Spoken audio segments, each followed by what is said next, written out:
2017 से वो मेरा इसी प्रकार से आर्थिक और भावात्मक शोषण जो कर रहे हैं उसके लिए मैं उनका आभारी हूँ। महाराज जी का शासन है, सम्मान से बुला रहे हैं चले जाओ, वरना सम्मान से भी बुला ही सकते हैं। एक संत वो हैं जिनसे सज्जन व्यक्ति मिलता है और मिलते ही मोक्ष को प्राप्त करता है। एक हमारे महाराज जी, दुष्ट व्यक्ति दिखता है, मिलता है और फिर मोक्ष को प्राप्त करता है। दोनों प्रकार से साधन संपन्न है। मतलब हद हो गई, ऐसा ही बुलाने वाला ऐसे ही आने वाले। इस समारोह में मैं अपनी उपादेयता समझता हूं। मेरी उपादेयता हर बार ब्रजेश भाई तय करते हैं। 2017 से वो मेरा इसी प्रकार से आर्थिक और भावात्मक शोषण जो कर रहे हैं उसके लिए मैं उनका आभारी हूं। एक आध बार तो मैंने प्रयास किया कि मैं यहां से बच जाऊं महाराज जी। मुझे लगा कहीं जहां दूसरी जगह ठीक ठाक सामान हो वहां जाऊं, तो उसमें फिर जब इनकी नहीं चलती तो ये महाराज जी का नाम ले देते कि महाराज जी आएंगे, देख लीजिए आप। तो फिर मुझे लगता है कि महाराज जी का शासन है, सम्मान से बुला रहे हैं चले जाओ, वरना सम्मान से भी बुला ही सकते हैं।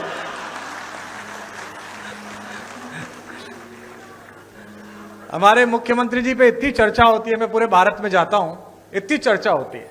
लोग कहते हैं कि वे तो संत हैं, वे तो पीठाधीश्वर हैं और शासन, और हमारे यहाँ जो घटनाएं होती रहती हैं, अपराध मुक्त जो प्रदेश हुआ। तो मैंने लोगों से कहा कि देखो, संतों का काम ही होता है। दो प्रकार के संत हैं। एक संत वो हैं जिनसे सज्जन व्यक्ति मिलता है और मिलते ही मोक्ष को प्राप्त करता है। एक हमारे महाराज जी, दुष्ट व्यक्ति दिखता है, मिलता है और फिर मोक्ष को प्राप्त करता है। दोनों प्रकार से साधन संपन्न है।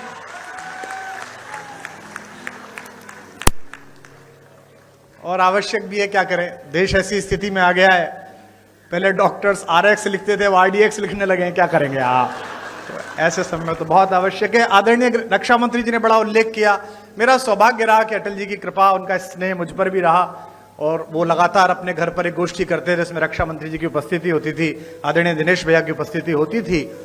तो पार्टी के सभी लोग बैठे हुए हैं आज यहाँ पर, बहुधा पार्टी के ही लोग हैं। तो तीन प्रकार की पीढ़ियां पार्टी में आ गई। एक अटल जी की पीढ़ी थी जिसमें आदरणीय अडवाणी जी, जोशी जी, वो एक पीढ़ी थी। फिर आदरणीय रक्षा मंत्री जी की, प्रधानमंत्री जी की एक पीढ़ी आई। अब एक तीसरी पीढ़ी हमारे यशस्वी मुख्यमंत्री जी की, देवेंद्र फडणवीस जी की। तीन पीढ़ियां लगातार काम कर रही हैं और तीनों के दृष्टिकोण में अंतर है। अटल जी कहते थे कि आपके घर पर कोई कूड़ा फेंके तो आप स्वयं साफ कर दो। मोदी जी की, राजनाथ जी की पीढ़ी कहती है कि आपके घर पे कूड़ा फेंके तो आप उससे ही साफ कराओ। और मुख्यमंत्री जी की पीढ़ी कहती है कि आपके घर पर कोई कूड़ा फेंके तो आप कूड़े को भी साफ करो।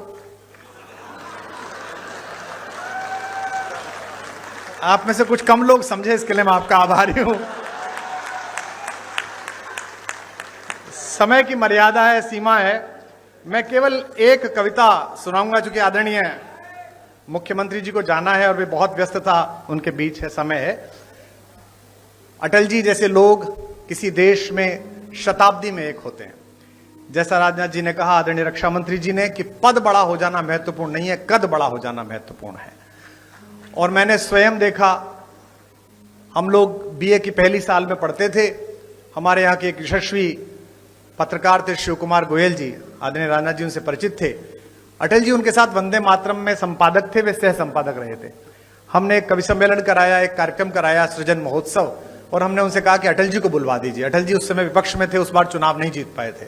तो हमने बुलाने के लिए गए और वो आ गए, और हम उस कार्यक्रम को संपन्न करने के लिए कहीं से धन जुटा रहे थे।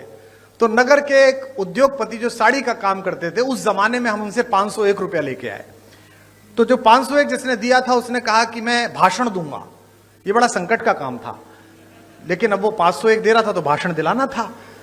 तो वो अटल जी का प्रशंसक था। वो खड़ा हुआ और उसने कहा, मैंने कहा तुम ज्यादा मत बोलना अंकल जी, थोड़ी देर बोलना। बोले बस मैं 2 लाइन पढ़ूंगा। और उसने खड़े होकर कहा कि आज अटल जी आए हैं, बस मैं ये 2 पंक्ति पढ़ना चाहता हूं कि शहीदों की चिताओं पर लगेंगे हर बरस मेले।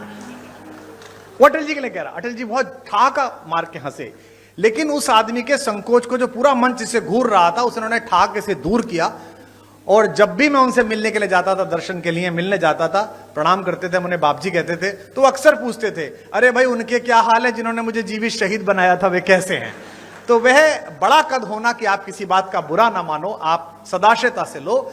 लखनऊ वालों, आपका सौभाग्य है, आपके संसदीय क्षेत्र का सौभाग्य है कि यहां से अटल बिहारी वाजपेयी जैसे कीर्ति पुरुष ने संसद में शोभा बढ़ाई।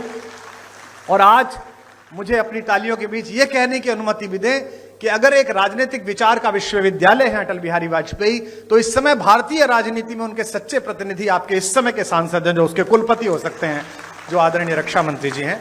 मैं एक कविता सुनाकर अपना स्थान लूंगा। आप बहुत दूर से आए हैं, मैं क्या करूं, घर जाऊं तुम्हारे?